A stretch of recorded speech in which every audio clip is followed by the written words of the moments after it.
बिस्मिल्लाहिर्रहमानिर्रहीम अस्सलाम वालेकुम। इस लेक्चर में हम फर्स्ट ईयर फिज़िक्स का पास पेपर देखेंगे। ये जो पास पेपर है ये गुजरांवाला बोर्ड 2023 का पास पेपर है, ग्रुप नंबर 1 है इसका। तो एमसीक्यू नंबर 1 है इसका, dimensions ratio of angular momentum to linear momentum. तो इसमें आपने डायमेंशंस बतानी है एंगुलर मोमेंटम और लीनियर मोमेंटम की रेशियो की जो डायमेंशन आएगी। तो लिख लेते हैं हम एंगुलर मोमेंटम को रिप्रेजेंट करते हैं एल के साथ, L over P, P linear momentum है। तो एंगुलर मोमेंटम का फार्मूला होता है एम वी आर और लीनियर मोमेंटम का फार्मूला होता है एम वी। तो एम वी के साथ कैंसिल, तो आर बच गया। आर का यूनिट जो ना मीटर होता है और इसकी जो डायमेंशन है वो एल होगी। तो ऑप्शन ए इसका करेक्ट ऑप्शन आएगा। एमसीक्यू नंबर 2 है, time taken by light from moon to earth is, चांद से ज़मीन तक जो लाइट आती है उसको कितना टाइम लगता है ये आपने बताना है। तो ऑप्शन बी इसका करेक्ट ऑप्शन है। इसकी कैलकुलेशन आप कैसे कर सकते हैं, एस इक्वल वी टी। अगर हम यहाँ से टी निकालें तो वी उधर जाके डिवाइड हो जाएगा। तो एस जो ना ये डिस्टेंस है मून से अर्थ का, और मून से अर्थ का जो डिस्टेंस है वो 3.84 इंटू 10⁻⁸ मीटर होता है। ओवर वी जो ना वो स्पीड ऑफ लाइट है, तो वो होती है 3 इंटू 10⁸ मीटर पर सेकंड। तो इसकी आप कैलकुलेशन कर लें तो इसका आंसर आ जाएगा 1 मिनट 20 सेकंड। तो ऑप्शन बी इसका करेक्ट ऑप्शन होगा। एमसीक्यू नंबर 3 है, the angle of A equal A X I minus A Y J with X axis will be in between. इसका जो एंगल है वो कहाँ पे पाया जाएगा। तो एंगल के लिए हमने फार्मूला पढ़ा हुआ है, टेन थीटा इक्वल होता है वाई एक्सिस। वाई एक्सिस में यहाँ पे ए वाई है और ए एक्स, और एक्स एक्सिस में यहाँ पे ए एक्स है।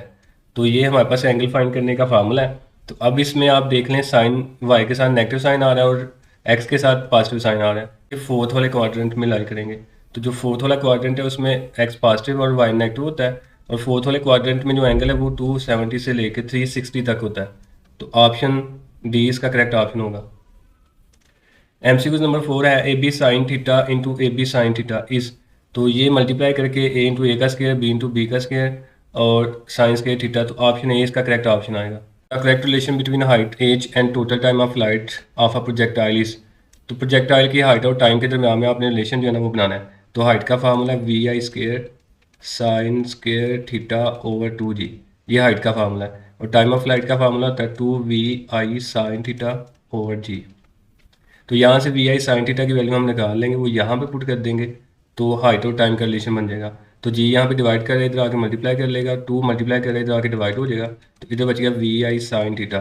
तो ये VI साइन थीटा की वैल्यू हम यहाँ पे पुट करेंगे तो ये आ जाएगा एच VI साइन थीटा जो ना वो इक्वल है GT/2 के, लेकिन ऊपर स्केयर है तो इधर भी हम स्केयर लेंगे और नीचे जो 2G है वो ऐसे लिख लें।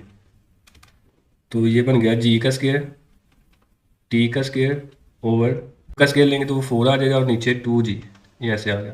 तो एक जी इस जी के साथ कैंसिल हो जाएगा और ये 4 2 के साथ मल्टीप्लाई करके आएगा 1/8 और जी टी का स्केयर। तो हाइट और टाइम का जो रिलेशन है वो ये बन जाएगा। तो ऑप्शन ए इसमें करेक्ट ऑप्शन आएगा। एमसीक्यू नंबर 6 है, an athlete runs with the speed of 12 metre per second, the longest jump he can undertake is G equal 10 metre per second square. तो कहते हैं एक एथलीट है वो रन कर रहा है, वो भाग रहा है और उसकी जो स्पीड है वो 12 मीटर पर सेकंड है। तो वो जो जंप करता है वो कितना जंप करेगा, यानी कि उसकी रेंज आपने बतानी है, जबकि एक्सेलरेशन जो है वो 10 मीटर पर सेकंड स्क्वायर है। तो रेंज का फार्मूला हम लिख लेते हैं, R equal V I square sine 2 theta over G. V I जो ना इनिशियल स्पीड उसने दी हुई है वो 12 है, तो यहाँ पे 12 का स्क्वायर आ जाएगा साइन 2 थीटा। अब आपने मैक्सिमम रेंज इसकी यानी कि लॉन्गेस्ट जंप बताना है, इसका मतलब मैक्सिमम रेंज है, और मैक्सिमम रेंज जो ना वो 45 के एंगल पे होती है। तो थीटा हम ले लेंगे 45 ओवर जी की वैल्यू जो ना वो 10 है, तो ये आ जाएगा 144 ओवर 10 और ये बन जाएगा साइन 90। तो इस सारे को आप हल करें तो इसका आंसर जो है ना वो आ जाएगा 14.4 मीटर। तो ऑप्शन सी इसका करेक्ट ऑप्शन होगा। एमसीक्यू नंबर 7 है, two electrons brought close together the potential energy of the system will be, अगर दो इलेक्ट्रॉन्स को हम एक दूसरे के करीब लेके आएंगे तो उनकी जो पोटेंशियल एनर्जी है वो पहले से इंक्रीज होगी, क्योंकि ये दोनों एक दूसरे को रिपेल करेंगे। तो ऑप्शन सी इसका करेक्ट ऑप्शन आएगा। एमसीक्यू नंबर 8 है, the largest satellite system is managed by countries, जो लार्जेस्ट सैटेलाइट का सिस्टम है ये 126 कंट्रीज मैनेज कर रही हैं। तो ऑप्शन ए इसका करेक्ट ऑप्शन होगा। एमसीक्यू नंबर 9 है, if a body is moving counter clockwise then angular displacement is, अगर कोई बॉडी जो है ना counter clockwise mean anti clockwise rotation कर रही है तो उसका एंगुलर डिस्प्लेसमेंट जो है ना वो पॉजिटिव होगा। तो ऑप्शन डी इसका करेक्ट ऑप्शन आएगा। एमसीक्यू नंबर 10 है, the velocity of rain drop attains constant value because of, इसमें वो कहता है कि जो रेन ड्रॉप है उसकी वेलोसिटी जो है ना वो कांस्टेंट हो जाती है, किसकी वजह से। Viscous force exerted by air, तो ऑप्शन सी इसका करेक्ट ऑप्शन होगा। रेन ड्रॉप पे जो ना हवा की फोर्स लगेगी अपोजिट डायरेक्शन में, तो इसलिए इसकी स्पीड जो ना वो कांस्टेंट रहेगी, तो ऑप्शन सी इसका करेक्ट ऑप्शन होगा। एमसीक्यू नंबर 11 है, the time period of second hand of a watch, second hand watch का जो टाइम पीरियड है वो 1 मिनट होता है, क्योंकि इसमें एक कंप्लीट रेवोल्यूशन होती है और ये कंप्लीट रेवोल्यूशन में जो टाइम है वो 1 मिनट होता है। एमसीक्यू नंबर 12 है, types of waves use in sonar are, sonar में जो वेव्स हम यूज़ करते हैं साउंड वेव्स होती हैं, तो ऑप्शन ए इसका करेक्ट ऑप्शन आएगा। एमसीक्यूज नंबर 13 है, speed of sound in helium gas as standard temperature pressure is, helium gas में जो साउंड की स्पीड है वो 972 मीटर पर सेकंड होती है, तो ऑप्शन सी इसका करेक्ट ऑप्शन होगा।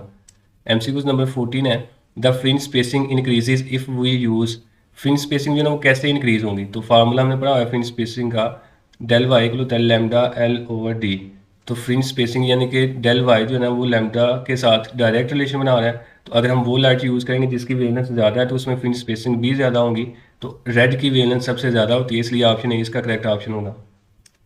एमसीक्यू नंबर 15 है, in a compound microscope magnification produced by objective and eyepiece is 5 centimetre and 10 centimetre, total magnification is, तो टोटल मैग्निफिकेशन के लिए हम इन दोनों को मल्टीप्लाई कर देंगे आपस में, मैग्निफिकेशन जो टोटल है वो इक्वल आएगी eyepiece magnification into objective magnification, तो आई पीस और ऑब्जेक्टिव को मल्टीप्लाई करेंगे तो इसका आंसर आ जाएगा 50, तो ऑप्शन डी इसमें करेक्ट ऑप्शन होगा। एमसीक्यू नंबर 16 है, the concept of entropy was introduced by Clausius in, entropy का जो कॉन्सेप्ट है वो 1856 में इंट्रोड्यूस करवाया गया था, बी इसका करेक्ट ऑप्शन होगा। एमसीक्यू नंबर 17 है, average translational kinetic energy of molecules in a gas at temperature 27 degree Celsius is, तो एवरेज काइनेटिक एनर्जी निकालने का जो फार्मूला है वो है काइनेटिक एनर्जी इक्वल है 3/2 kT, 3/2 जो ना वो ऐसे आ जाएगा, और जो के ना ये बोल्ट्जमैन कांस्टेंट है यहाँ पे, इसकी वैल्यू होती है 1.38 इंटू 10⁻⁻23 इंटू टी जो ना वो टेम्परेचर है, टेम्परेचर यहाँ पे उसने दिया हुआ है 27 डिग्री सेल्सियस, लेकिन हमने कैलवन में लेना है, तो कैलवन में हम इसको पहले कन्वर्ट कर लेंगे, उसके लिए हम 27 में 273 प्लस कर लेंगे, तो ये बन जाएगा 300, तो इन सबको मल्टीप्लाई कर लें तो इसका आंसर आ जाएगा 6.21 इंटू 10⁻⁻21 जूल, तो ऑप्शन सी इसका करेक्ट ऑप्शन होगा।